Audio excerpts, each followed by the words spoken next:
Mic check. Yep. Mic check. Got it? Yeah, we're good. Yeah. Okay, cool. Cool. Cool beans. There. Right there. 2, One 1. thing I do want to do. What's up? We're going live. Yeah. Hello. Okay, so I'm gonna try to share this to my Facebook, the Right. personal page. Right. There's so many things that you have to do in the new age of media. Yes. It's ridiculous. What's my page name? Minimum 4 devices. Yeah, it's ridiculous. Ridiculous. Yeah, there it is. Join us. Oh, Oh? hold on. Oh, now it's meta. Okay. Ooh.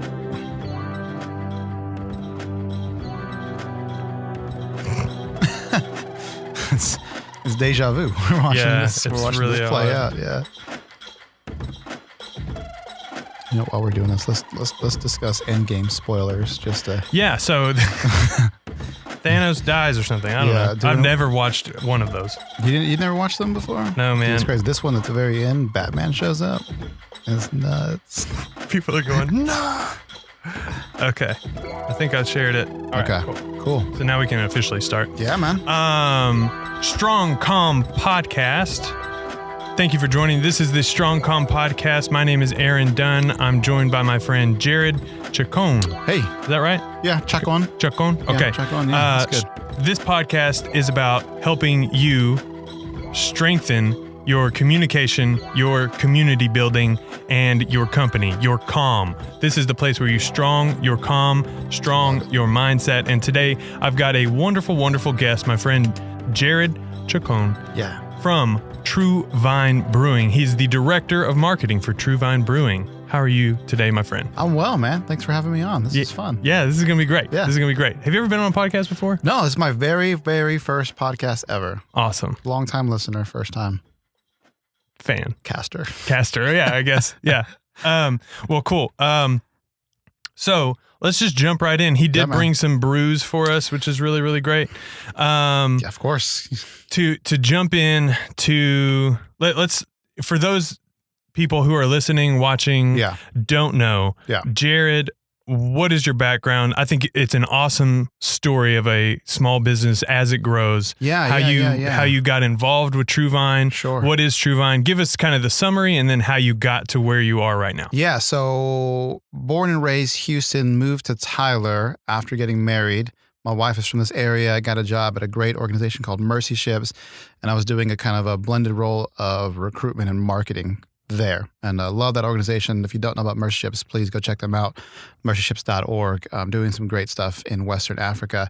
So doing that role, had always been involved in craft beer though, even in Houston. I just always love what craft beer brings to the table and the kind of people it brings to the table, right? So actually our first day, we moved here August 29th, 2015, okay? First day here, True Vine was doing their once a month open taps event. Me and my wife go there because I just needed a beer after all the moving and the boxes and all the stuff, right? So we go there and we ended up meeting Ryan and Tracy Dixon, the owners. And I said, hey, you know, I've volunteered at craft breweries before. I got my TABC server's license. I can pour beer. Like whatever y'all need, let me know. And Ryan said, yeah, dog, like show up next month, you know, September, whatever, and we'll put you to work. And so I showed up. They put me behind a bar and I started volunteering and I did it once a month for about a year. And then True Vine, if y'all remember, True Vine raised money over like a crowdfunding, like a what do you call them? Not GoFundMe, but the other one. Kickstarter, yeah. To get the licenses to open a tap room more than once a month. And so when they got through all that, I actually started as a bartender. I was doing that Friday nights, but my role, my passion has always been communication and marketing. And so I began to doing copywriting for them. I started writing Facebook posts for them, started writing canned stories and descriptions for them. And that just came more and more and more. And then when they opened up that Earl Campbell location in 2018, they offered me a full-time position that summer to kind of join that marketing events team. And I couldn't say no. I loved my Mercy Ships job. There's some different things working for, you know, big companies with small company, but I just couldn't say no. And so I started there August 2018, took on the title of Director of Marketing this year. And we're blowing and going. We have not stopped. And it's been a blast. Yeah. That's awesome. Blast, yeah. So. Man, it's an excellent story. True Vine Brewing is an excellent story in general. That personal story is really, really inspiring, I think. Yeah. Because it showcases something that I believe in really deeply in working for free. Yeah. So it's gaining popularity, but there's still a vast amount of people who disagree. Here's the funny thing. We were after work, 5 p.m., we'll kind of all sit around, the brewers, the office folks, and we'll sit around just kind of, BS after the day. We're kind of just drinking a beer. And someone had made mention of, hey, this person wants to do this. And they said they do it for free. And someone else asked, why would this person do this for free? And there's like 5 or 6 of us employees. And our lead brewer, Scott Moss, he said, well, raise your hand if you started here immediately getting paid. No one raised their hand. He goes, raise your hand if you begin volunteering for free and now have a job at True Vine. Every single person raised their hand. And that made us feel as a team like, okay, we all wanted it bad enough to be here to volunteer for free. And so that kind of makes our team so cohesive and close because we've all done it before.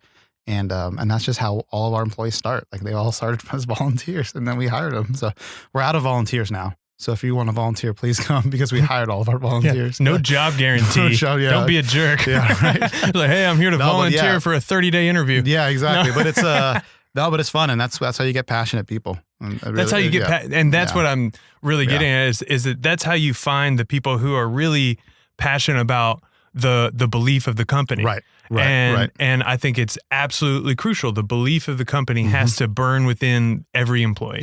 Yeah. Otherwise, they'll eventually burn out. Yeah. It's just not going to work. And I want to point out what you said: the belief in the company and not the belief in the product. Because although we do make good craft beer, and I drink craft beer, and I love craft beer, and I love the product we make, no one's here because I do it for the free beer. And we may joke about that. Oh, yeah, I volunteer for the free beer. But we don't show up for the product. We show up for the company and what True Vine stands for. And I think that's a very important factor when people come in. Like, we hire folks who only ever drink PBR, right? It's because it's not about the product. It's about the company and that desire and that passion, that drive. And so, yeah, it's a very important kind of distinction. That's awesome. Great point. Yeah.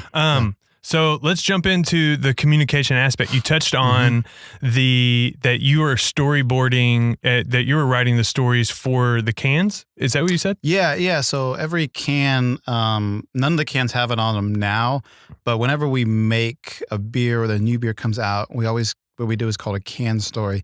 And it's something that we have like 3 or 4 different versions of that, kind of describe the story behind the beer, whether it's a made up one or a real one. And I mean made up like a mythical, like this was made from mermaids and unicorns. Yeah, exactly, right. Or actual stories that, hey, this beer, like Smith County Lager, for instance, we have one that we wrote and it's like, hey, like craft beer's for everybody. And it's not just for the elite and it's not just for dudes with beards. And if you like light beer, that's good. And we have one of our own, like Smith County, this is your beer. That's kind of what the name of Smith County. We also have a kind of a joke Smith County story. It's kind of like lakes, pools, jacuzzis, wherever. Smith County, it's going to go with you. So these little can stories that may necessarily not get put on the can, but we can use them and copy paste them for promotional materials, social media posts, newsletters, tasting sheets that we sell to restaurants, things like that. So every beer, though, it's very important that every beer has its own story and, of course, its own tasting notes, too. And that's where you got to get real creative because you can only describe a beer as crisp, clean, smooth so many times before people start like, all your beers are described that way. And so that's where it becomes very important to make sure that you have that wide vocabulary of just different words that really come across as, oh, I can almost taste that beer by reading what you wrote about it. And so exactly. So these are very, very important. We spend a lot of time making sure they look right and even tweaking them years later. Like, we wrote the Rose City Pale Ale, 2016, but we've had to rewrite it since then just because, you want to change things up all the time. You want to keep things fresh. Yeah. And the accuracy of words is really, really important. Yeah. Because it's, I know that as a beer consumer, you're looking at the menu, the ones that stand out, you're going to be drawn to the name. Yeah. But if the description doesn't sell it well, or it sounds like everything else, even if you use a word that I'm going to have to look up, I'm more intrigued. It's still going to catch your eye. Yeah. Like one of my favorite ones, man, I can't remember this brewery right now, and I feel bad, but they have a sour beer, a Goza, and everyone describes their sour beers as a touch of salt or a hint of salt or a little bit salty or whatever. And they describe theirs as pickle brine without the pickle, big time saline. And those words don't exactly sound appetizing, but it's like, man, I can taste that beer a little bit. I kind of want to try it now. Yeah. So I think it's so important to make sure that you're always freshening up your vocabulary and you're always, the more descriptive you can get, these wheat beers, the Crimson Thorn, it doesn't taste like a wheat beer. It tastes like juicy fruit, took a bath with an orange peel.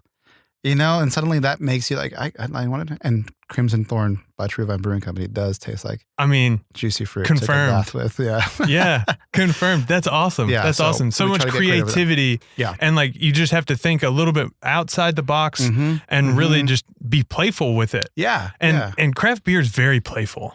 It is a very playful playground. You go down any aisle in a grocery store, at least as long as, fresh or something, local, but, there's so much. Yeah.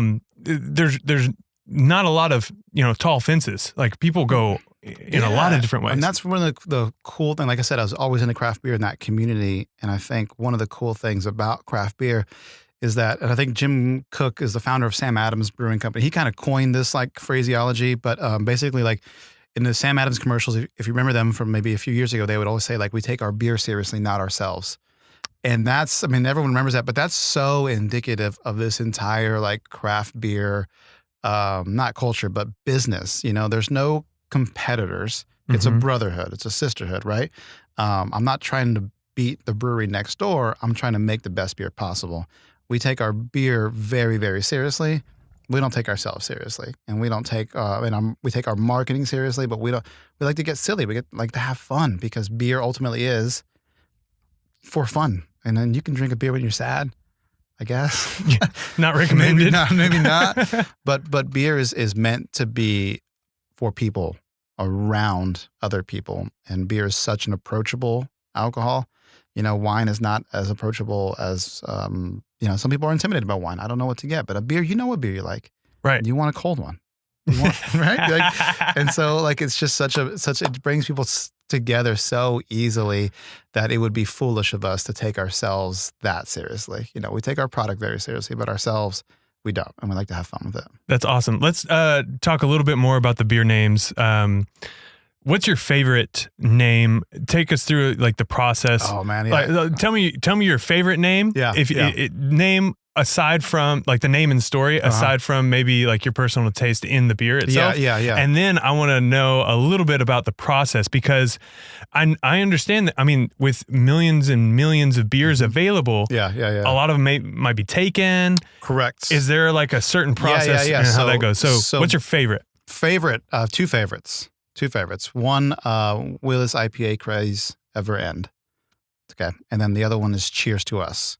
So these are both IPAs. The first one, we debuted both of these for their 5-year anniversary party. It was last month. Yeah, about a month ago.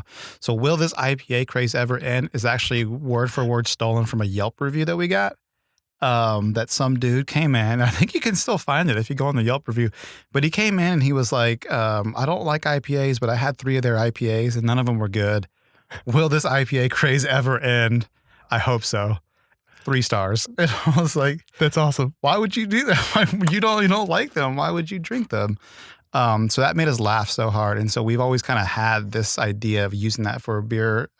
So this particular IPA, shorthand IPA craze, is a triple IPA, triple dry hopped with peaches and milk sugar. And it's so ridiculous, like, of a concoction that we kind of just like laugh about it, like when this IPA craze ever end. So I love that. Just kind of like the story behind that one just always made us laugh so much. That's excellent. Yeah. And then the other one is Cheers to Us. Cheers to Us is a brut IPA. It's made with champagne yeast, right? So kind of like that cheers to the cheers of champagne, right? But I love like I always sum up like our brand as cheers to, like you have your marketing and then you have your brand, which is like a Mod Podge of everything you do, right? And so cheers to us. Cheers to Friday. Cheers to the weekend. Cheers to you. Cheers to new beers. Cheers to podcast. Whatever. Cheers to podcast. Cheers to Aaron Dunn, Strongcom. Yeah. But that's just, you don't cheers alone. You cheers with friends. You cheers at happy moments. You cheers with, and that's what True Vine's all about. Cheers to Excellent. enter. And so I love that we have that wall that you can take a picture in front of. Cheers to us. I love that we have a beer named Cheers to Us. Yeah, that name is just really But the special to me. philosophy, that's what really the moves philosophy it. behind it. Yeah. That's Yeah, amazing. Cheers to. Okay, so that's excellent. Excellent. So tell me about like the process of naming a beer like that. Yeah. How does that work? So the brewers actually get first rights of naming the beers. Which Okay. yeah. So we have I guess 4 guys that are brewing. Ryan Dixon, the owner, Scott Moss, Dusty Kittle. I think everyone knows Dusty Kittle from the Foundry, and Josh Ayers. And so those 2 guys are assistant brewers, and then Scott and Ryan are kind of the lead brewers. So marketing, we rarely have like the final say. Like the brewers do that. And that sounds weird because it's like, well, we got to go sell this thing, right? How do we get it? No, but like the brewers came up with the recipe. They knew what they were thinking when they wanted to do this specific beer. It was their baby from the beginning. And I wanted to look this way and taste this way. And I want people to think this when they have it. And brewing is kind of a hard job because you have to brew a beer no matter what. Whether you like stouts, IPAs, lagers, it doesn't matter. You got to brew it, and you got to brew it to the best of your ability. And so these guys kind of bring these beers from infancy to life, or from grain to glass. But even beyond that, they're crafting these recipes. And so when it finally turns out and they've kind of raised this little baby through fermentation and they're drinking it, sometimes they have names in mind that they really want to go with. Sometimes, I know, like, we have a list of names that these are cool phrases that we like. But sometimes you just got to sit down with the beer and drink it and think about, why did I brew this thing? When is it coming out? What do we want this thing to represent? And then they begin tossing names out like that. And so that's not a replicatable system, a duplicable, what is the word? Yeah, it's you not got a it. system that can be repeated easily, right? It's not necessarily a process where we're going to do this. It's more of that creative side. Brewing is such a science, and there's 20% creativity to it. And I think naming those beers is 20%. And sometimes they come out as jokes, like, well, this IPA crazy ran. Sometimes it's Smith County because they brewed this beer for the masses. It's a light, easy drinking beer, and we would be silly to call it anything else but Smith County. Like, Smith County, this is your beer, The Mermaids and Unicorns beer came from Ryan's daughters, and his life was surrounded by mermaids and unicorns. And he kind of just thought it was funny. Daddy's Juice Box, again, came from one of the kids trying to grab a beer that he was drinking. And he was like, no, this is Daddy's Juice Box, and that's your juice box, little things like that. And so there is times where we all get together and kind of talk about, do you like this name? Do you like this name? And there have been names that just like don't get considered, and they laugh. Like, that's a dumb name. We do have one rule. We do have one rule for beer names. No puns. Oh. No puns. I would not get far. Yeah, no puns. So I can just rattle them off. Yeah. It's lazy. They're so easy. It's lazy. It's they easy. are, yeah, it is. And it can be. Craft beer is like, there's so many puns out there. Like, right. For every, no, I'm not gonna name drop any of those. I'm not gonna make fun of them. But there's some out that I'm just like, yeah. I mean, I get it, but it's like, it's not funny. Yeah. Yeah. So no puns. We want to be creative though. We want to delve into the, like I said, the meaning behind the beer. What do we want people to feel? Yeah, because when they have this beer, puns are great, but they're kind of like dad jokes. It's just they exist and they last for about as long as you can tell them. Mm-hmm. But what you want is something that is going to sustain be shared. Mm-hmm. And it's way easier to share a story than it is like a pun, you know what I mean? At least it's more enjoyable to share a story. Mm-hmm. Yeah. And you're going to have you're going to have something that lasts. Yeah. Yeah. That can kind of live on its own instead of just a cheap joke. No cheap jokes. Yeah. Yeah. Because our beer is not a cheap joke. And we want to make sure the name, I mean, I know we just said we don't take ourselves too seriously, but I guess we take ourselves seriously enough to not make puns about our beer. Yeah. You know what I mean? Like, yeah. So, so that's kind of a long way of saying there's no process to naming the beers. You got to feel it. Yeah. It's kind of just that feel, that art, that blend. Feel it. Yeah. You got to feel it. You got to know. And sometimes somebody will say a name and you're like, man, that's it. That's it. No debate. That's the name right there. Yeah. So it's cool. It's interesting. That's awesome. I love how, you give precedence to the brewers as well, because marketers ruin everything. Always. So well, you can get real clickbaity in a way if you really wanted to, and that's not what you're trying to do. Right. And ultimately you're going to ruin it. Yeah. Not to say that Jared's going to ruin it. No, but I'm saying I might. But yeah, I might. Yeah. But it reinforces what True Vine is all about. Yeah. And it really showcases, how True Vine, the brand, thinks about Always. and cares about the craft community. For me personally, like I've always liked that system because it allows us to trust each other. I trust the brewers to make good beer, and I also trust them to know this beer and well enough to come up with these names. And it's fun to get in on the naming process, but I trust these guys with that product the same way that they trust me. I never have a brewer coming up and say, "Hey, dude, can I post a tweet?"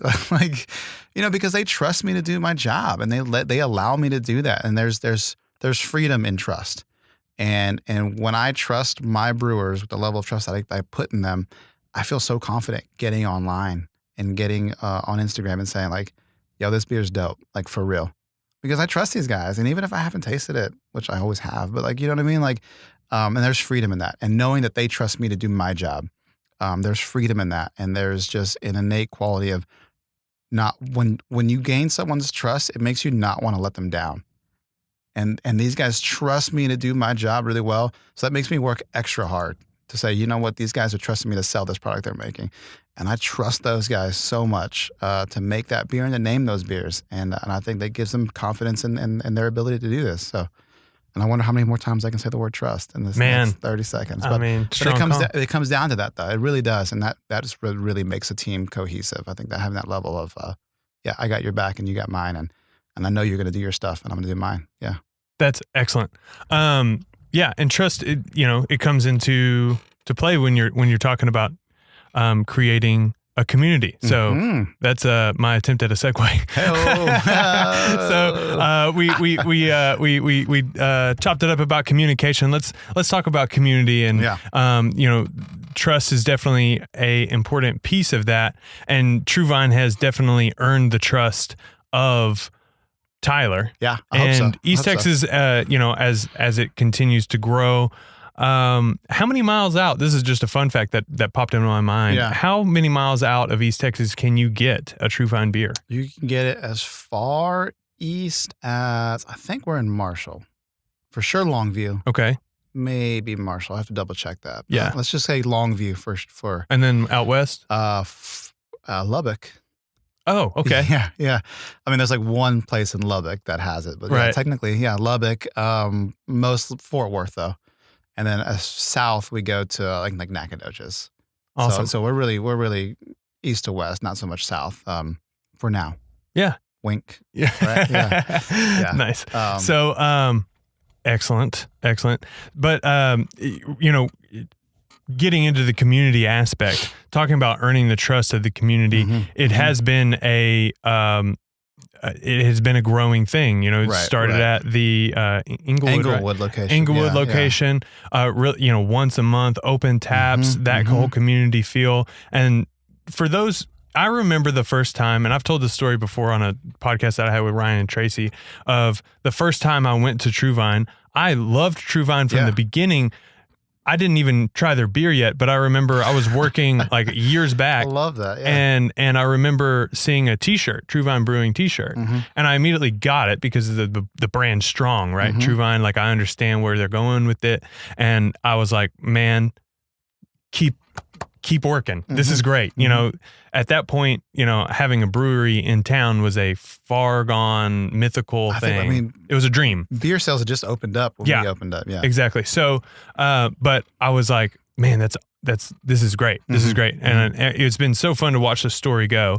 But I remember the first time I went to the backyard, kind of the community backyard. Backyard. I was like, oh, this is something incredible, because it was like a community backyard. It was just kind of like everybody getting back there, and just enjoying the beer together and enjoying the fact that they can have some beer together and enjoying that it's actually really good. It's really good. And some of the best beer around, that it is truly homegrown. So, how do you guys think about that? I mean, Open Taps has, it's changed shape, of course, in a way, but like from your perspective, how do you think about that as somebody who's, been a participant in Open Taps, but then a bartender, and now kind of seeing it, from behind the business scenes. Yeah. The community aspect of True Vine, how do you think about community building within the context of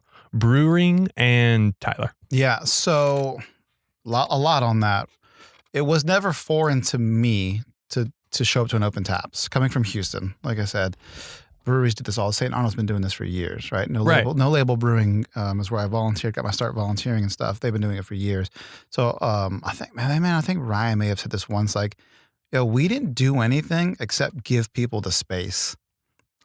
I think Tyler as a city has been in this constant change and growth phase, right?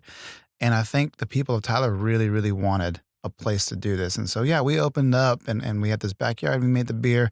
But I mean, the secret recipe, really, we just gave people the space to do this. And I think there's such a vibrant community here in Tyler that's craving some sort of togetherness. I think Tyler, whether you agree with this or not, I think it's true. Like, I think there's massive segregation in Tyler. And I don't think it's in a racial way. It's this north-south divide between Tyler. And I think we could all feel it. South is where all the chain restaurants is. You got some of the bigger houses. You got the Studio Movie Grill, Cumberland, and I'll go down there. Like, I'm not knocking it, right? And then North Tyler's kind of this, needs some work. It's a little grimy, but we got some great local spots. We got the Foundry and DJs and all that stuff, right? But there's certain people from South Tyler that don't want to travel north of Grande, right? And there's certain people in North Tyler that don't want to go south of, Rice Road or whatever. There's just this massive segregation. So when you open a spot, when you open a place that says, come as you are, religion, race, politics, all that, it doesn't matter, because around craft beer, around a beer, we're equal.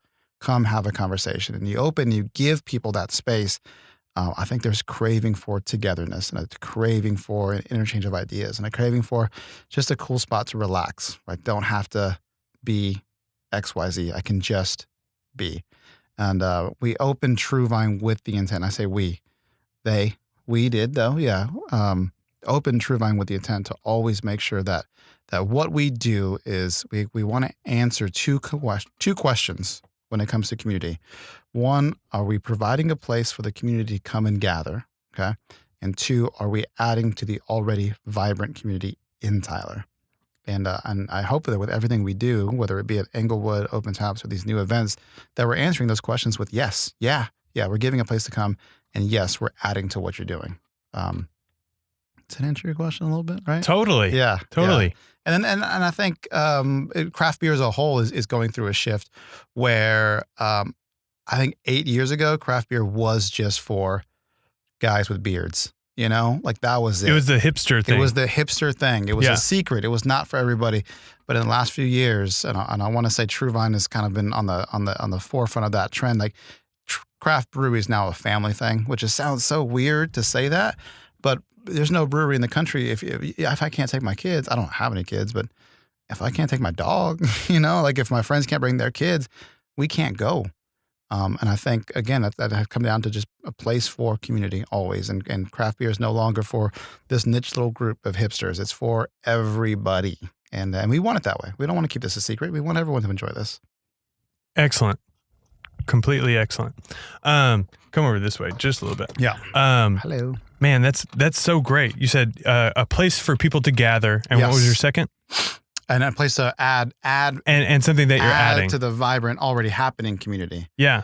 And so what I mean by that is like, I'm gonna give a shout out Addie Moore, ETX Creatives, right? Like they have this vibrant community already happening. So we don't need to step in and say, you should do it this way. Mm-hmm. We just need to step in and say, hey, as a company, we want to help what you guys are already doing. How can we do that? Mm-hmm. And that's kind of our goal. We don't want to tell you what to do, like, because you guys are doing it great. These little different communities. We've got a Warhammer tournament happening on Saturday. That's legit. Warhammer. Yeah, I've never played in my life, but I know people love doing that. Yeah, yeah. It's a little board game, right? But like, you guys are already doing it. How can we help you make it better? And so they're coming to do a 9-hour tournament in the brewery on Saturday. Excellent. It's crazy. Whoa. Yeah, it's just crazy. That's awesome. Yeah, but it's fun though. Yeah. That's great. So, yeah. Community building. I think about it in terms of like the gathering piece, and I'm looking at the can here, and something that I've always loved about True Vine is these three brand values. Yes. And I say this over and over. Every brand begins with a belief. Yes. And the beliefs of True Vine are stated on, I'm assuming, every can. Yes, every can. Integrity, community, and love. Love, correct. And, those are the things that help, if not the gathering point, help stitch other people together. Yeah. And we use those as, if you think of an arrow, right? You got an arrow, I think it's like an old arrow, like it has feathers on it, Mm-hmm. I don't know what they're called now, but let's pretend like it has an arrow with feathers. And those feathers are, they help guide the arrow in a straight line. If you were to take those little feathers off and shoot an arrow from a bow, the arrow may go wherever, right? And so the integrity, community, love is our values. And I think our values help guide that arrow to where you need it to go, which is this community building aspect. And so, yeah, we make sure, we were talking before we got on about like events and what do we try to do with events? Like we make sure that they integrity, community, love, that we're doing the right thing with these events. We're not doing something that could potentially hurt somebody. We're doing it where people can come and we're doing it because we love this product and we love people. And that's kind of what guides a lot of what we do, from branding to marketing to events. Yeah. Awesome. I love how you said, I love what you're talking about in terms of community, those 2 points of just and that's why I'm kind of staying here for a second, because because I think you put such an excellent point on it, in that, you want to contribute. Like community is about contribution. Correct. And, you kind of meet people like where they are. Mm-hmm. There's people that are playing Warhammer somewhere out there, Why not here? Why not there? And, what can we do to add a little flavor to it? Pun somewhat intended. So, but I think that contribution is such a integral point of community. And when people don't, people only do what they love. Okay. And that sounds, we get into that. Like, I personally love The Office. Okay. I love that show. I really do. And if there was an office watching club at a brewery, I would get involved and I would show up every single week. Right. What I don't love Warhammer. I don't love cornhole. Honestly, I don't love cornhole. That's a game people play. I don't like it.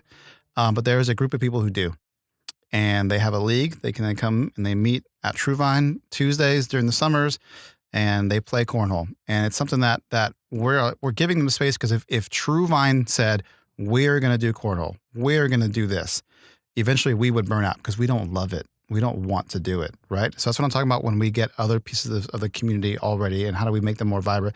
Because we find those who are already doing it, and then we want to give them the resources to do it more, to reach people who might love it as well. But if we were to take that on, it's no longer organic. It's no longer done for the love. And it just becomes another marketing ploy to get people in, right? Is that, you hear what I'm saying? So so we want to make sure that we're connecting with the people who love what they're doing, and say, yeah, now how do we make this work together? And sometimes it does, and sometimes it doesn't, but that's part of the community. And we never want to force we have these bike guys that we really want to come out, but you know what? From where we are, there's not a lot of good biking around. There's not a lot of 60-mile trails they can go on. So it's kind of like, listen, I don't want to force the issue. Like, if you guys want to come out here, let's make it happen. But don't bend your club's values to meet ours. Like, we've got to make sure we're in this organically together. And I think that's what I love about working with all these different groups, is like, you guys take ownership and you let us know how we can support you. And that's love. When you love what you do, you're going to make it happen. So, I love that. Yeah.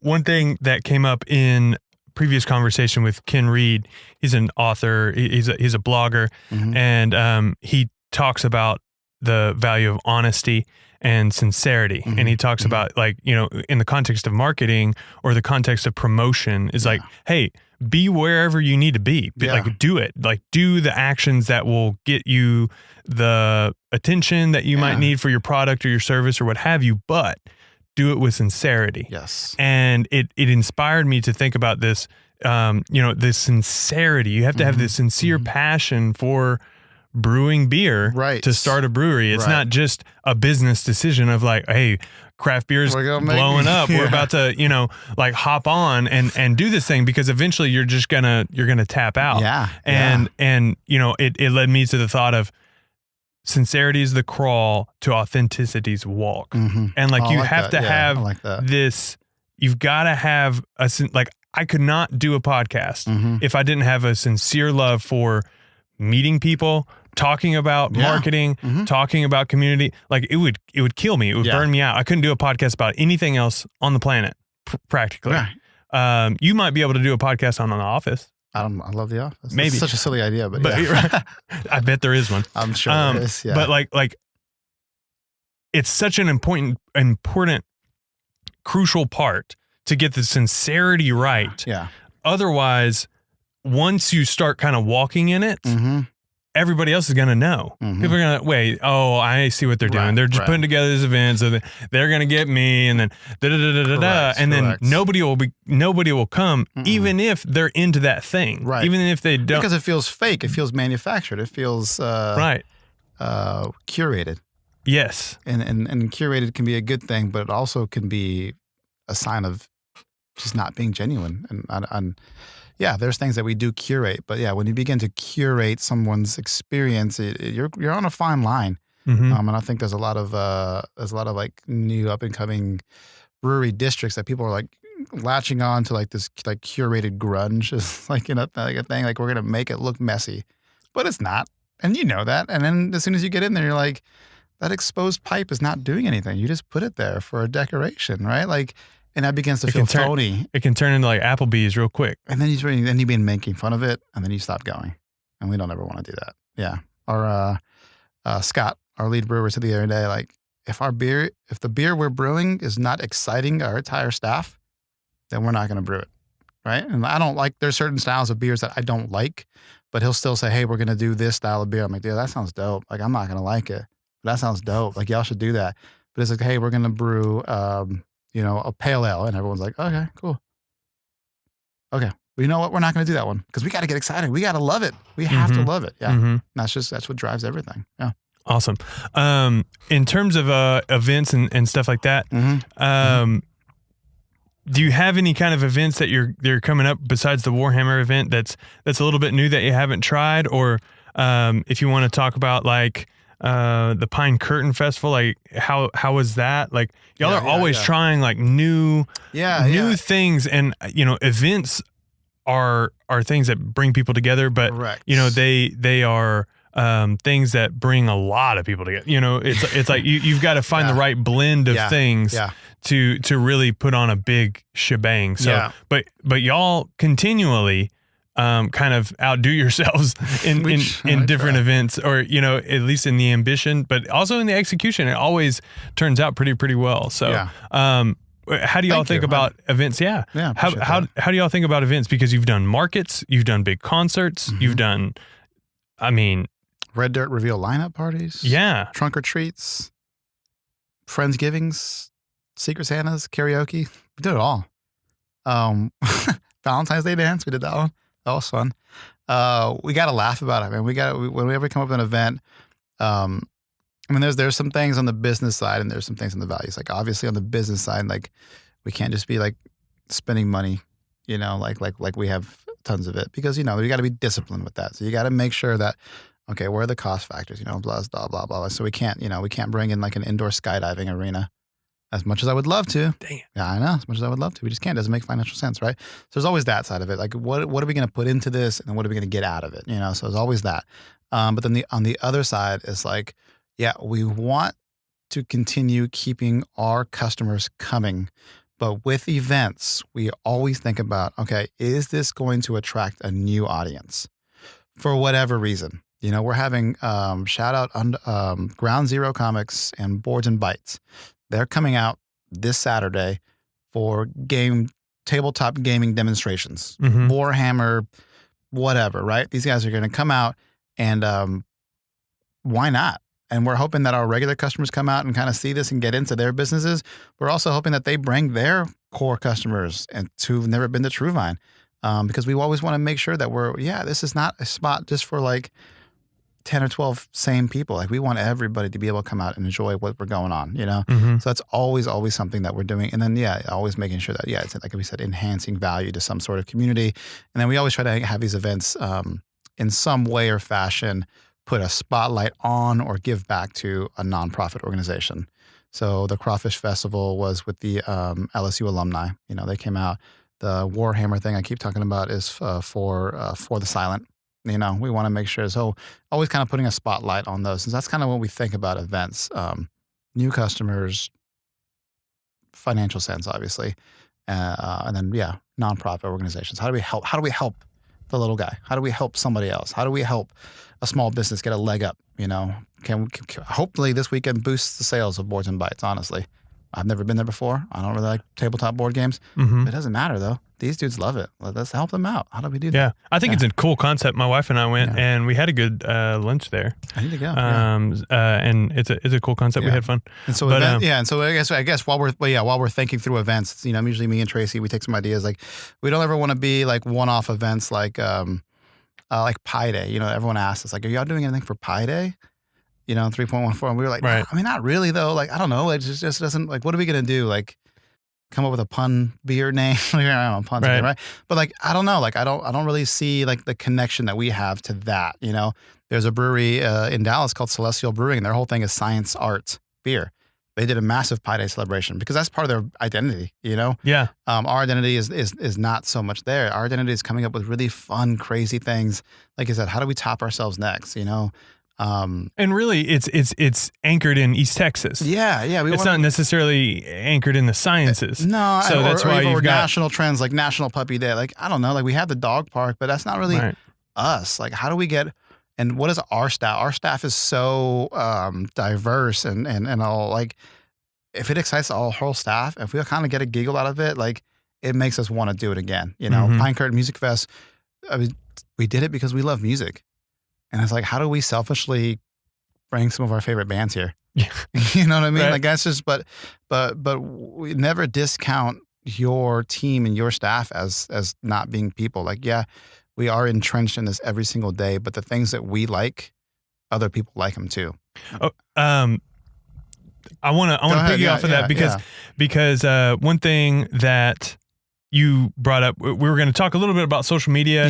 True Vine's crushing it on social media all the time, kind of geared toward communication. But as we transition into company in the last third of this podcast, I want to talk to you about this because it's a point that I think you could provide some valuable insight on. I hope so. So you mentioned that when you do social media, True Vine's very, very consistent, which is absolutely crucial. And you have, great images and you curate the events really, really well. So go give them a follow at True Vine Brewing. At True Vine Brewing, Instagram, Facebook, Twitter. One thing you mentioned that was really interesting and touching on your staff, the diverse staff, you mentioned that the accounts themselves, when you think about the accounts themselves, you don't highlight you try not to highlight the individual employees as much. Yeah. We have done like, hey, this person's new, give them a shout out. Mm-hmm. We have done that, but we've gotten kind of away from that. True Vine is not we're not here to make a celebrity out of somebody, like if we say our core values are community, that is not an emphasis on one individual. It's an emphasis on all of us. And so we do have pictures of our staff, and we do use a lot of staff hands and faces in photo shoots. And like I said, me and Tracy do hey, here's what's happening at True Vine. But it's not the Tracy and Jared show, and it's not, the Dan show or the Ryan show. It's all of us, right? And so we're going to use people as models, but we can't honestly say that we're about community and all of a sudden elevate one person, And if it's going to be one person, Ryan and Tracy, they started this whole thing and they have every right to that story. And I think people love seeing them as well. But man, people love seeing their friends' faces. People love seeing that people that they know and they recognize. And, that dude served me a beer last Friday. And now he's here telling me about the next event. Like, that's cool. And people like that. But in the brewing world, specifically in the brewing world, it's very easy to create celebrities out of brewers. Look at Dogfish Head. Everybody knows Sam Calagione, right? But he's the face of Dogfish Head. And that's cool. He's a cool dude, but that's not what we, and not a knock against Dogfish Head at all. They make great beers. They're a pioneer. I mean, we're here because of what they did. But that dude, he is Dogfish Head. For sure. You know, that's his thing. Jim Cook was Sam Adams for the longest time. Now he's not so much in the spotlight. And I'm not sure when was the last time you had a Sam Adams beer. Yeah. I'm not drinking a bunch of beer lately anyway. Right. But you hear what I'm saying though? Like, I see what you're saying. Yeah. Yeah. They made these guys kind of the focal point of everything they were doing, and all of a sudden that person it can create a big impact if you put it on all on one person. On one person. You're very right. Yeah. And like the reason I wanted to bring it up is because it's, to me, there's like 3 ingredients in a way that this is my personal perspective on branding, right? So if they begin with a belief. Your brand has to begin with a belief. It has to enrich a community. It has to connect with a certain community of folks who believe within the same realm, right? But it also takes leadership. But leadership, it's often, leadership is often seen as one individual. Right. And you can have a team of leaders in a way, but you know, within the context of True Vine, what I like about what you've been able to do with True Vine's brand and True Vine's brand voice is that you can lead without focusing all your attention on a leader. Right. Because you have your core values, you have your beliefs set in stone, and you have your principles, and you operate within the greater the greater context of the community.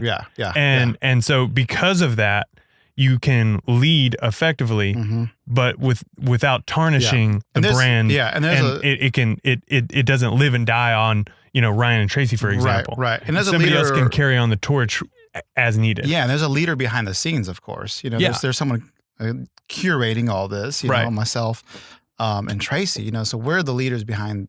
But like we talked about, like trust earlier. Like I'll get these brewers and I'll say, hey, I need you to like take this picture really quick. I need you to do that.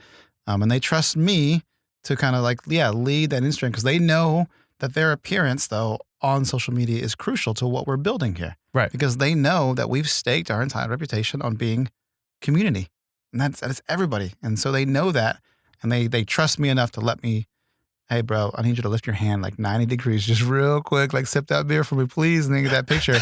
But they trust us to do that. And they trust that leadership behind the scenes. And I think that the more people that you can feature, and the more familiar faces, but the more people you can feature, the more people begin to identify with who they're seeing. And all of a sudden they feel like that's a place that I look like that person. I like that person. I could go to that place. Yeah, that brand's for me, obviously. That brand's for me. That's fantastic. Yeah. Perfectly put. Let's talk a little bit about like the company, the business kind of aspect of the calm. We got 3 C's on the Strong Calm podcast. Yes. I like it. So let's talk about the newest expansion of True Vine as a company, which is downtown at Plaza Tower. And recently I went to Cafe 1948. I got the number right. Yeah, that's right. Cafe 1948 for like a piece of artisan toast. Yeah. Because I'm a millennial that has a podcast talking about craft beer, eating artisan toast. We should be eating avocado toast right now. We really should. We really should. I'm going to go not buy a house as soon as I leave this place. Oh, man. But I looked to the left, and there is a lot of space for True Vine Brewing that's about to get over there. And I was surprised. I was like expecting like a little nook and cranny type, maybe little, 10 by 10 type of place. No. We would have taken it too, but we got big. lucky. Yeah, we got lucky. It's a good amount of space. So tell me about True Vine's expansion into downtown, which is going to get a warm welcome, I'm sure. Yeah, 2,000 square foot tap room and fermatorium. Wow. So, which means that we're not going to be brewing beers there. We're going to do a little bit of brewing there, a little small scale brewing, but doing a lot of fermenting of beers there. So we're going to be able to do a lot of different things with the same. So it's cool because like you're going to be able to take the it's called wort, right? That's when you beer before it's actually beer. And with the wort, you can do different things as it's fermenting. And so we'll be able to have, let's say, Rose City IPA at one location, and then the Rose City IPA that was fermented a little bit different at this other location. So it'll be a very unique experience. And so we're going to have our favorite beer brands there, the ones you know and love, but we're also going to be able to play around a lot more with some experimentation of just very unique and very exclusive beers at that location. So we're really looking forward to that. 2,000 square feet is not a small space. That's the size of our about 1,800, 2,000. Yeah, our Englewood location, all indoors, was 1,800 square feet. Yeah, so now we have 2 tap rooms. That's awesome. Yeah, that are the size of that. That's where, it was tap room, brewery, everything. Right. So our current tap room, if you've been to the Englewood location, the inside, that's 2,000 square feet. So that's what kind of you're looking at, that 1,800, 2,000 square feet level. And we're so excited. Like downtown is there's such a vibrant community of movers and shakers. You're down there. We're near downtown right now. There's just such life and such vibrancy, and there is just this community of craving of more. And we are so excited to be there. The neighbors that are down there, Black Pearl, the pizzeria, Don Juan's. These are good folks. These are good folks that we've worked with and talked with and known, and to get to be able to say, now these are my neighbors, like these are my people, like that's exciting for us. That's really good. This location is not going to be event driven. We're not going to have a lot of events there. It's not really going to be, you're not going to bring your dog there. You know what I mean? This is going to be a really traditional like tap room, like come and hang out, have a beer with your buddies, have some wine, and kind of in a more traditional sense. And so we're going to keep all of our events at the big location. We're going to continue doing the crazy stuff over there. And of course, we're going to do some stuff at the downtown. But really, this was focusing on a pure beer experience.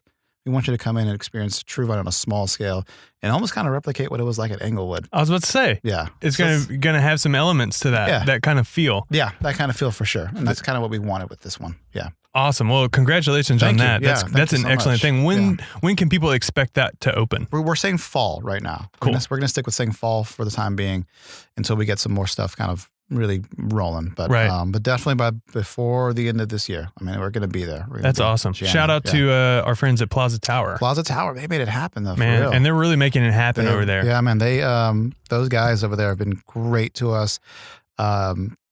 Yeah, I don't want to get into all the details of that, but let me just say they've really they had a vision, and they have a vision. Definitely have a vision, and we couldn't pass it up. We wanted to be there anyways, but to meet with these guys and hear what they're saying and what they're doing, it's like, yeah, this is where we need to be for sure. Awesome. Yeah. If you had to, if you not that you have to, but if you're you can't make me do anything, right? Yeah. Your story is unique in how you got involved in marketing and beer marketing itself. And you have a lot of insight on a small business as it grows. Yeah. So if you were to give your kind of insight, your own personal take on like if somebody's doing something, because, and I'm saying this because the Strong Calm podcast is about communication, community, company in terms of business growth. And I think we've covered that quite a bit on how those two things apply into growing a company, a business, but also the company that you keep. So I think about how people can have a stronger mindset when they're in their career. And I wanted to get your insight on that, because you're somebody who I recognize as a driven individual, somebody who's dedicated. You build relationships, you have integrity, you say what you're going to do, and then you go and do it. And you take action. You're enthusiastic. You love your work.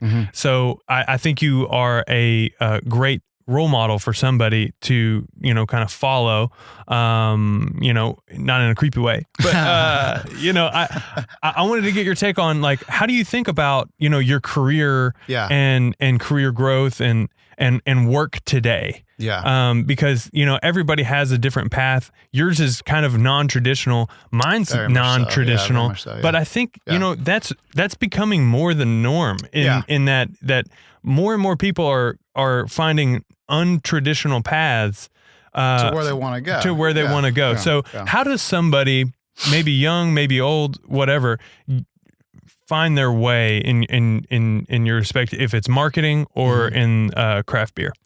Man, and I think you nailed it before I even had a chance. It's the company that you keep, and And that's really, I mean, this world we're a relationship based world. I mean, we really, really are. And sometimes it really is like who you know, or being in the right spot at the right time. But being an individual who, yeah, I mean, I love work. I really do. Like I love work. And when I'm passionate about something, I devote everything to it. That's everything. So the people that you keep around you, you need to make sure you're keeping the people who know you and they know what you love and they support that. And they don't gripe and they don't complain and they don't, oh, you're never here and oh, blah, blah, blah, blah, blah. Shout out to my wife, like Rebecca, like shout out. I love that girl so much. And there's not another woman in the world who could do what she does for me. And I don't deserve the way that she just lets me go. You know, I'm an extrovert. She's an introvert. And the hardest part of our marriage was learning that about each other. How do we communicate? How do we interact? But also, how do we let each other grow? And when we click that, man, like it's been phenomenal. I mean, there's nights where, I mean, I show up at True Vine at 9 a.m. and I don't get home till midnight, you know, and it's never, and I love every chance I have, obviously I want to spend with her and make sure, but the way she allows me to say, you know what, like this is what drives you. This is what makes you passionate. This is, go do that. I'm going to be here for you and I want to hear all about it, but go and do that and do it well. Because if you're going to spend time away from me, you better do it well. You better push your button gear and do it well. Having friends that allow you to do that. Hey guys, I can't make it tonight. I know we've been planning this dinner for a year. Like I know it. I cannot make it. I'm so sorry. And no gripe. No, we're not going to invite you anymore. We're not. It's just, yeah, man, go do your thing. Let us know how it goes. And having people like that allow you to be yourself, that makes all the difference in the world. I'm going to switch it up. And like my wife is kind of an introvert, right? So sometimes our friends get together and I show up and Rebecca just doesn't want to come. She just doesn't. I don't feel like going. I want to be home. And we have friends that when they say, is Rebecca coming? No. Great. Let her know we missed her. Never, you really need to come out, or why don't you ever hang out with us? Or they've allowed Rebecca to be her, and she's grown into a very strong and driven individual because she feels so safe that she has this backing of people. And so I know it's like the most cliche and trite answer to give, but honestly, man, like that's what really, when you have those healthy relationships surrounding you, nothing can stop you. You can go do whatever you want when you have those people really saying, yeah, that's who Jared is. And we're proud of him for that. And we're going to let him be that. Simple as that. It really is. Well said, man. Yeah. Strong calm. Yeah. Indeed. I totally agree. I would just echo everything you say pretty much because, you know, you're married. You know how it goes. I'm married. Yes. Yeah. And my wife is extremely supportive. Mm-hmm. She thinks I'm crazy sometimes. Like, oh, same. Like I told my wife, I told my wife, I was going to ETX Market. She really, really wanted to go really bad. Yeah. And like she did not want me to go because she didn't want to miss out and have the FOMO. Yeah. FOMO. But she loves me and wants to support me. Yeah. And I'm like, I'm going to, film some content and stuff. She goes, of course you are. Yeah. You know, because you're crazy. Because I'm crazy. Because I just want to do stuff. Yeah. And she loves me and said, yeah, go do it. And she was gone for weeks, Fort Worth training, right? Yes. 6 weeks. 6 weeks. It was crazy. Y'all just do it. Yeah. And it's about her growth, her career growth and all that. And you made the trips out there to see her when you could. And y'all made it work. And there was no like griping or complaining. It's because when you surround yourself with people like that, like, man, I can really go and do something. Exactly. Yeah. Exactly. And I think it all comes down to, the shared values. Like, what are we actually doing here? Mm-hmm. It's not a transactional deal. No. It's okay, well, this thing that we have a common bond in, if it's a marriage, husband and wife, relationship, it's love. Yeah. It's like, well, we're here for love. And I heard just recently of like, you can't love somebody. And I can't even remember the quote, but it was like, love it's not about you. Right, it's about giving. Right. You have to take yourself out of it. Mm-hmm. And if, you have two people that are committed to that, you're committed to somebody else's growth and however that has to take shape, even if you have to be out of the picture sometimes. Right. But, ultimately what's going to happen is everybody will grow from that. Like each party will grow from that. And if it's, a romantic relationship, but also a friendship too. Yeah. It's like I miss a lot of events. I miss a lot of things. I don't get to come to True Vine very much. I know we miss you. Right. Yeah. But there's things that I've got to take care of. There's, goals that I've got. There's other commitments, and it's just, I'm going to get there eventually. Yeah. You know what I mean? Yeah. And even if I have to bring True Vine on the podcast to get a little True Vine beer. Yeah. But also just bringing this thing back to a company though, those relationships with friends and a spouse, having that freedom really helps you grow. But even with a company, understanding maybe your work style, and the way you communicate and the way you behave. I'm a big believer in the Enneagram or the DISC profile, just finding out more about people, to how you work. I'm a late night person. I'm not a morning person. My wife is up 5 o'clock in the morning. I'm in bed till 8:30 a.m. No shame. I don't get up in the morning. True Vine allows me to come in 9 o'clock, 9:30, whatever, because they know that my work style is I'm a 9:30 to 10 p.m. kind of guy. And they know that even if I'm at home, I'm working. I'm working till midnight, and I'm getting my sleep, and I'm getting up, and I'm working long days. On Saturdays, I'm pulling up to the brewery, and I'm running these events.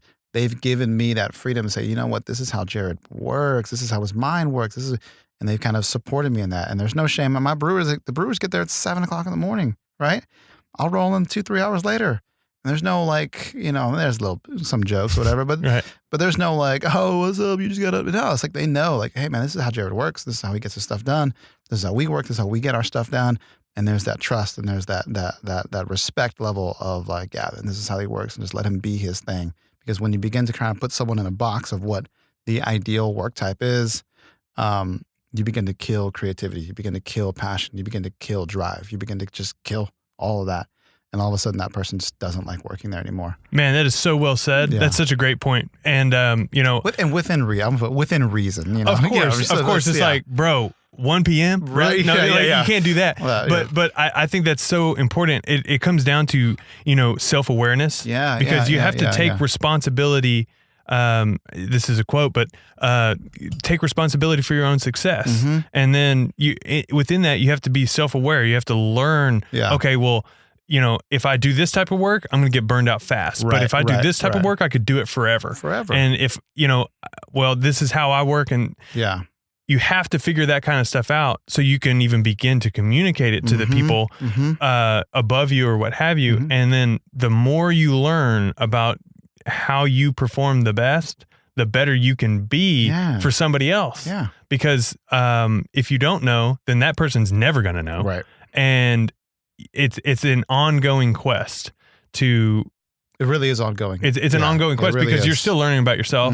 I'm still learning about myself. And as we kind of evolve, we kind of, brush up, each other, sharpen each other in a way. Yeah. And I think that's a great point, because in the context of work, it's, it's about productivity, but it's also about the whole person, and you don't want to burn somebody out based on a antiquated 8 to 5 schedule of this is how it has to be. Yeah. And I think, why does it have to be that way? I don't know, because we've always done it that way. We've always done it that way, right? Right. So there has to be that certain flexibility. And I think that's where that flexibility is where a lot of younger people or our generation are finding success in that, it's almost like we can't help but have this kind of flexible type of work ethic. It's this work-life balance mix, but it's become this work-life integration type thing where I've seen. I'm kind of going on a tangent in a way, but it's that's kind of how I've rolled into it. And James Bowen, who I had on the podcast, he's marketing director for Bass Boss. I heard that one. He's also a DJ. Yeah. So it's everything is. It's all integrated, synchronous. And that's when you really find the joy out of your work and life. I don't think the most successful people in the world don't have separation of work and life. I think that has a work-life synchronization. Their work and their life are the same thing, and that sounds on the surface. It sounds like that person's really, really sad. and really, really stressed. But if you're really loving what you're doing, why does it stop at a building? Why does it stop at a parking lot? Like it's everything who you are. I love working in craft beer. When we go on vacation, we go to craft breweries. I take notes where I go. I take pictures of beer cans. That doesn't stress me out. That doesn't, I love it, you know? And, you look at professional athletes, you never see a professional athlete who goes home from a game and doesn't think about the sport anymore. They love that sport so much. It's what they do. And they push themselves to be the highest competitor because they love it so much, you know? And those that don't, they don't make it. And so work, life, everything. Yeah. Yeah. Doesn't even stop somewhere. And I think it's, it's that attitude of contribution. Yeah. Because there's going to be people who want to show up at a job and collect a check and just do that. And that's fine. And I guess that's fine. That's fine. But I think the mark of a driven individual and how I define it and how like the people that I want to connect with, the company that I want to keep, the people that are the people that kind of lean forward into life and say, I want to contribute this and this is the best way that I can do it. I like that. Yeah. And people like that surround themselves with other people like that. So yeah. Awesome, man. Well, that's like an hour or so of the Strong Calm podcast. Jared, excellent conversation, man. Hold on. We're not done. We're not? Because you told me not to let you forget to talk about beer to go. Thank you so much. You did. Remember you told me that. Oh my gosh, you really did. I knew I'd forget. You told me that. So self-awareness, bro. We are. Yeah, we're over an hour. So let's But that's okay. So, we'll keep beer it to short, go, give me like the... Okay, so right now, production, there's different licenses with breweries. Production breweries cannot sell beer to go. What I mean beer to go is when you can walk into a tap room, hand over a growler or grab a 6-pack, buy it, close, and walk out. If you go to Keeper Salt Vineyard right now, you can walk in, you can have their wine by the glass, then you can ask for 3 bottles to go. They'll put them in a bag, and you can walk right out of them. You go to a distillery, you go to Jack Daniels, you go in there, I want to take 2 of your bottles of whiskey to go. They'll put them in a bag, you'll leave. Breweries cannot do that. In Texas. Some breweries can because they got different licenses. And so in order to get a different license, you got to pay, you got to meet a certain number of requirements. You can only sell X amount of beer here, and then you got to serve X amount of beer here. Blah, blah. It just makes things so convoluted. So what they want to do is just give breweries even playing field with wineries and distilleries. Go to a tap room. Tap room are so important for sales because in a tap room, I can get a flight of 4 different beers for $8 versus going to the store and getting a 6-pack for $10 of one beer. Ridiculous. Right? So taproom is where we make our sales. So to be able to have someone come in, I really like this beer. I want to take 64 ounces of it with me to go. I got you. Let me do that for you. We just want to even the playing field and help boost our sales. I mean, right now, craft breweries, I heard on the Senate floor or the House floor last week, craft breweries are contributing $4 billion to the Texas economy yearly. And that's with our one hand tied behind our back. Like, let us get free. Let us show you what we can do. And so we've got Eddie Rodriguez, representative out of Austin, kind of authored this bill and put it forward. All these craft brewers are really rallying around it to get this beer to go sales passed. And so it went to the House. Our boy, Representative Matt Schaefer of Tyler, got on the House floor, gave a shout out to True Vine Brewing Company. Said this isn't about politics. It's about small business growth. It's about he said it's about liberty. Which, sure, freedom. Yeah, but small business though. Small business for sure. Yeah, he's been a big supporter of ours, and it narrowly passed through the House with a yes vote. And so now it's on to the Senate, and I'm really hoping that our local senators can rally behind us the way Matt Schaefer did, because it's good for business. It's good for Texas economy.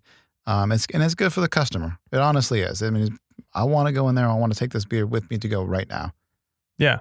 And it's not like it's a drive-through or something like that. No. It's not like it's closed. Everything's closed. You're not popping on the way home. It's just, Yeah.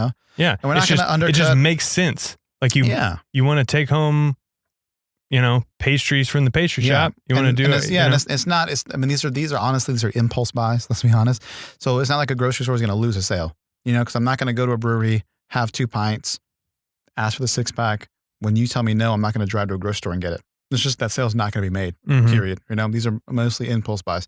So we just want to captivate on that. And I think everyone wins in this situation. So the votes. Well, and it's convenient. It's so convenient. I mean, it makes sense that the brewery would be able to sell me some beer that I could go, I could take home. Plus, like. And it's going to be cheaper too. Yeah. Cheaper, fresher, better. no one loses the situation. I think a lot of distributors are saying they're going to lose. Nah, man, no one's going to lose in this situation. It just makes sense. Yeah. Awesome. Well, best of luck. When does that vote? Do you know? I got to find out. It's soon though. It's soon. And so and then once it passes, who knows when it goes into effect and all that. But yeah, fingers crossed, man. We're really hoping to beat this one. Awesome, man. That'd be awesome. Well, I appreciate you not letting me forget that. Now you go through your closing. Hilarious. Yeah. Well, whatever closing it is, thank you so much for joining me, man. Yeah, it was an excellent conversation. Thank you. You're doing True Vine a lot of good over there, and True Vine's doing a lot of good for us. Appreciate that, man. So go buy some True Vine beer if you're listening, and you're a drinker, or if you're not. Honestly, True Vine, the location is beautiful. It's welcoming. It's excellent, and there is really something for everybody. Got that? Oh, yeah. Cheers, guys. Strong calm indeed.